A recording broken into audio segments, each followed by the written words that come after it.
ಎಲ್ರಿಗೂ ನಮಸ್ಕಾರ. ಇವತ್ತು ತುಂಬ ಗರ್ಗರಿಯಾಗಿರುವಂಥ ರುಚಿಯಾಗಿರುವಂಥ ಒಂದು ನಿಪ್ಪಟ್ಟು. ಇದು ನಾರ್ಮಲ್ ನಿಪ್ಪಟ್ಟಲ್ಲ. ವಿಶೇಷ ಅಂತಂದರೆ ಒಂದು ಮೆಂತ್ಯ ಸೊಪ್ಪು ಹಾಕಿರೋದು. ಇನ್ನೊಂದು ವಿಶೇಷ ಅಂತಂದರೆ ಗೋಧಿ ಹಿಟ್ಟು ಮತ್ತು ರವೆನ ಸೇರಿಸಿ ಮಾಡಿರೋ ಅಂಥದ್ದು. ತುಂಬ ಗರ್ಗರಿಯಾಗಿರುತ್ತೆ. ಒಂದ್ಸಲ ಮಾಡಿ ನೋಡಿ. ಇಲ್ಲಿ ಮೊದಲನೇದಾಗಿ ನಾನು ಫ್ರೆಶ್ ಆಗಿರೋ ಮೆಂತ್ಯ ಸೊಪ್ಪನ್ನು ತೊಗೊಂಡಿದ್ದೀನಿ. ಚೆನ್ನಾಗಿ ತೊಳೆದು ನೀರಿನ ಅಂಶ ಇರ್ಕೂಡ್ದು ಒರೆಸಿ ಇಟ್ಕೋಬೇಕು. ಕಡ್ಡಿ ಎಲ್ಲ ತೆಗೆದು ಬಿಡಬೇಕು. ಬರೀ ಎಲೆಯ ಭಾಗವನ್ನು ಮಾತ್ರ ಈ ಥರ ದಪ್ಪನಾಗಿ ಕಟ್ ಮಾಡಿ ಇಟ್ಕೋತಾ ಇದ್ದೀನಿ. ನೋಡಿ, ಈ ಥರ ಉದುರಾಗಿ ಇರಬೇಕು, ನೀರಿನ ಅಂಶ ಇರ್ಕೂಡ್ದು. ಈಗ ಒಂದು ಬಾಣಲೆಗೆ 1 ಸ್ಪೂನ್ನಷ್ಟು ಎಣ್ಣೆ ಹಾಕ್ಕೊಂಡು, ಅಥವಾ ತುಪ್ಪ ಬೇಕಾದರೂ ಹಾಕ್ಕೋಬೋದು. ನಾವು ಈ ದಪ್ಪಗೆ ಹೆಚ್ಚಿರೋ ಒಂದು ಮೆಂತ್ಯ ಸೊಪ್ಪನ್ನು ಹಾಕ್ಕೊಂಡು ಚೆನ್ನಾಗಿ ಬಾಡಿಸ್ಕೋಬೇಕು. ಈಗ ಪೂರ್ತಿಯಾಗಿ ಕುಗ್ಗಿದೆ, ಇಷ್ಟಾದರೆ ಸಾಕು. ನೀರಿರಬಾರ್ದು. ನೀರು ಬಿಟ್ಕೊಂಡ್ರೆ ಕಹಿ ಬಂದ್ಬಿಡುತ್ತೆ. ಹಾಗಾಗಿ ನಾನು ಪದೇ ಹೇಳ್ತಾ ಇದ್ದೀನಿ. ನೀರಿನ ಅಂಶ ಎಲ್ಲ ತೆಗೆದು ಆನಂತರ ಹೆಚ್ಕೊಂಡು ಈ ಥರ ಹುರ್ಕೊಂಡು ಒಂದು ಬಟ್ಲಿಗೆ ತೆಕ್ಕೋತಾ ಇದ್ದೀನಿ.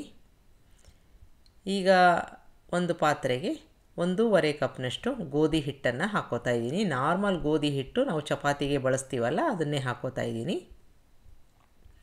ಅರ್ಧ ಕಪ್ನಷ್ಟು ಚಿರೋಟಿ ರವೆನ ಹಾಕ್ಕೊಂಡು, 1 ಸ್ಪೂನ್ನಷ್ಟು ಎಳ್ಳು, ರೆಡ್ ಚಿಲ್ಲಿ ಪೌಡರು ಖಾರಕ್ಕೆ ತಕ್ಕ ಹಾಗೆ. ಇದಾದ ನಂತರ ಸ್ವಲ್ಪ ಇಂಗನ್ನು ಹಾಕ್ಕೋತಾ ಇದ್ದೀನಿ. ಓಂ ಕಾಳು 1/4 ಟೀ ಸ್ಪೂನ್ ಆದರೆ ಸಾಕು. ರುಚಿಗೆ ತಕ್ಕಷ್ಟು ಉಪ್ಪನ್ನು ಹಾಕ್ಕೊಂಡು ಮೊದಲನೇದಾಗಿ ಎಲ್ಲವನ್ನು ಚೆನ್ನಾಗಿ ಮಿಕ್ಸ್ ಮಾಡ್ಕೊಂಬಿಡೋಣ. ಒಣ ಪದಾರ್ಥಗಳನ್ನೆಲ್ಲ ಮಿಕ್ಸ್ ಮಾಡ್ಕೊಂಡಿದ್ದಾಗಿದೆ. ಇದಕ್ಕೆ 2 ಟೇಬಲ್ ಸ್ಪೂನ್ನಷ್ಟು ಎಣ್ಣೆ ಹಾಕ್ಕೊಂಡು ಚೆನ್ನಾಗಿ ಕಲಿಸ್ಕೋಬೇಕು. ಎಣ್ಣೆ ಬೇಡ ಅಂತಂದರೆ ತುಪ್ಪ ಕೂಡ ಹಾಕ್ಕೋಬೋದು, ಆದರೆ ಕಲಿಸ್ಕೊಳ್ಳೋದು ತುಂಬ ಮುಖ್ಯ. ಈ ರೀತಿಯಾಗಿ ಎಲ್ಲ ಕಡೆ ನಾವು ಹಾಕಿರೋ ಒಂದು ಎಣ್ಣೆ ಹರಡಿಕೊಂಡು ಈ ಥರ ಮುಷ್ಟಿಯಲ್ಲಿ ಹಿಡಿದಾಗ ಒಂದು ಶೇಪ್ ಬಂದರೆ ನಾವು ಹಾಕಿರೋ ಎಣ್ಣೆ ಸಾಕು ಅಂತ. ಈಗ ಹುರ್ಕೊಂಡಿರೋ ಮೆಂತ್ಯ ಸೊಪ್ಪನ್ನು ಹಾಕ್ಕೊಂಡು ಚೆನ್ನಾಗಿ ಮಿಕ್ಸ್ ಮಾಡ್ಕೋತಾ ಇದ್ದೀನಿ. ಮೆಂತ್ಯ ಸೊಪ್ಪು ಸ್ವಲ್ಪ ಉಂಡೆಗಳಾಗಿ ಇರುತ್ತೆ, ಹಾಗಾಗಿ ಚೆನ್ನಾಗಿ ಕಲಿಸ್ಕೋಬೇಕು. ಒಂದೇ ಕಡೆ ಸೊಪ್ಪು ಇರಬಾರ್ದು. ಈಗ ಸ್ವಲ್ಪ ನೀರನ್ನು ಹಾಕ್ಕೊಂಡು ಹಿಟ್ಟನ್ನು ಕಲಿಸ್ಕೋತಾ ಇದ್ದೀನಿ. ತುಂಬ ತೆಳ್ಳಗೆ ಕಲಿಸ್ಕೋಬಾರ್ದು, ತುಂಬ ಗಟ್ಟಿಯಾಗೂ ಬೇಡ, ಮೃದುವಾಗಿ ಕಲಿಸ್ಕೋಬೇಕು. ನಾವು ರವೆ ಹಾಕಿದ್ವಲ್ಲ, ಅದು ಚೆನ್ನಾಗಿ ನೆನಿಬೇಕು. ಈಗ ಕಲಿಸ್ಕೊಂಡಿದ್ದಾಗಿದೆ. ಒಂದು 15 ನಿಮಿಷ ಬಿಡ್ತಾ ಇದ್ದೀನಿ. ಈಗ 15 ನಿಮಿಷದ ನಂತರ ಮತ್ತೆ ಒಂದು 10-20 ಸೆಕೆಂಡು ಚೆನ್ನಾಗಿ ನಾದ್ಕೊಂಡು ಹಿಟ್ಟನ್ನು ಡಿವೈಡ್ ಮಾಡ್ಕೊಳ್ಳೋಣ. ನಾನು ಮೊದಲೇ ಹೇಳಿದಾಗೆ ಮೃದುವಾಗಿರಬೇಕು, ಹಾಗಂತ ತುಂಬ ಗಟ್ಟಿನೂ ಅಲ್ಲ, ನೀರಾಗೂ ಅಲ್ಲ. ಈಗ ಹಿಟ್ಟನ್ನು ಡಿವೈಡ್ ಮಾಡ್ಕೊಂಡಿದ್ದೀನಿ. ಈಗ ಅದರಲ್ಲಿ ಒಂದು ಭಾಗವನ್ನು ತಗೊಂಡು ಮಿಕ್ಕ ಹಿಟ್ಟನ್ನು ಈ ಥರ ಮುಚ್ಚಿ ಇಡಬೇಕು. ಚಪಾತಿ ಮಣೆಗೆ ಸ್ವಲ್ಪ ಎಣ್ಣೆನ ಹಚ್ಕೊಂಡು ಲಟ್ಟಿಸ್ಕೋತಾ ಇದ್ದೀನಿ. ಇದು ಒಂದೊಂದೇ ಲಟ್ಸೋಕ್ಕೆ ಹೋಗ್ತಾ ಇಲ್ಲ, ಪೂರ್ತಿಯಾಗಿ ಲಟ್ಟಿಸ್ಕೊಂಡು ಆನಂತರ ಒಂದು ಮುಚ್ಚಳದ ಸಹಾಯದಿಂದ ಕಟ್ ಮಾಡಿಕೊಂಡು ತೆಕ್ಕೋತಾ ಇರೋದು.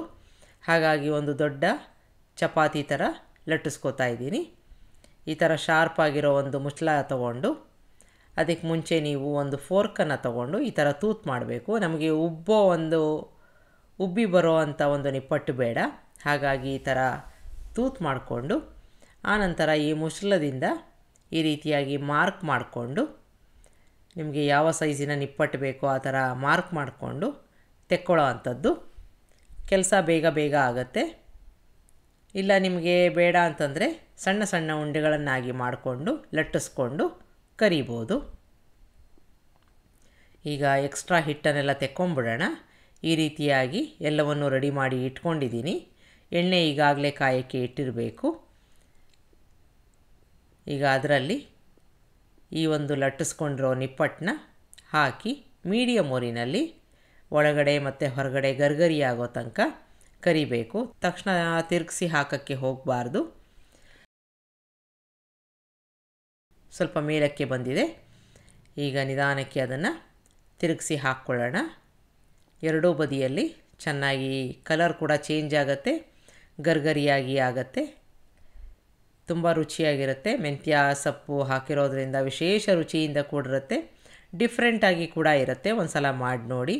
ಈಗ ನಿಧಾನಕ್ಕೆ ಕಲರ್ ಚೇಂಜ್ ಆಗ್ತಾಯಿದೆ, ಒಳ್ಳೆ ಬಣ್ಣ ಬರ್ತಾಯಿದೆ ಅಂತ ಆದರೆ, ಆಮೇಲೆ ಗರ್ಗರಿಯಾಗಿದೆ ಅಂತ ಅನಿಸಿದ್ರೆ ನಿಮಗೆ ತೆಕ್ಕೊಂಬಿಡೋಣ. ಈಗಾಗಿದೆ, ಎಲ್ಲವೂ ಚೆನ್ನಾಗಿ ಒಂದೇ ಥರನಾಗಿ ಕಲರ್ ಬಂದಿದೆ. ತೆಕ್ಕೋತಾ ಇದ್ದೀನಿ. ಇದನ್ನು ಒಂದು ಏರ್ ಟೈಟ್ ಬಾಕ್ಸ್ನಲ್ಲಿ ನೀವು ಇಟ್ಕೊಂಡು ಸುಮಾರು ಒಂದು ವಾರಗಟ್ಟಲೆ ತಿನ್ಬೋದು. ಕಾಫಿ ಜೊತೆ, ಟೀ ಜೊತೆಗೆ ಫ್ರೆಶ್ ಮೆಂತ್ಯ ಸೊಪ್ಪು ಕೂಡ ಹೇರಳವಾಗಿ ಸಿಗ್ತಾಯಿದೆ. ಒಮ್ಮೆ ಈ ರೀತಿಯಾಗಿ ಮಾಡಿ ನೋಡಿ. ಈಗಾಗಿದೆ, ಸಂಪೂರ್ಣವಾಗಿ ಆರಿದ ಮೇಲೆ ನೋಡೋಣ. ನೋಡಿ, ಗರಿಗರಿಯಾಗಿ ಒಳಗಡೆ ಪದರವಾಗಿ ಬಂದಿರುತ್ತೆ.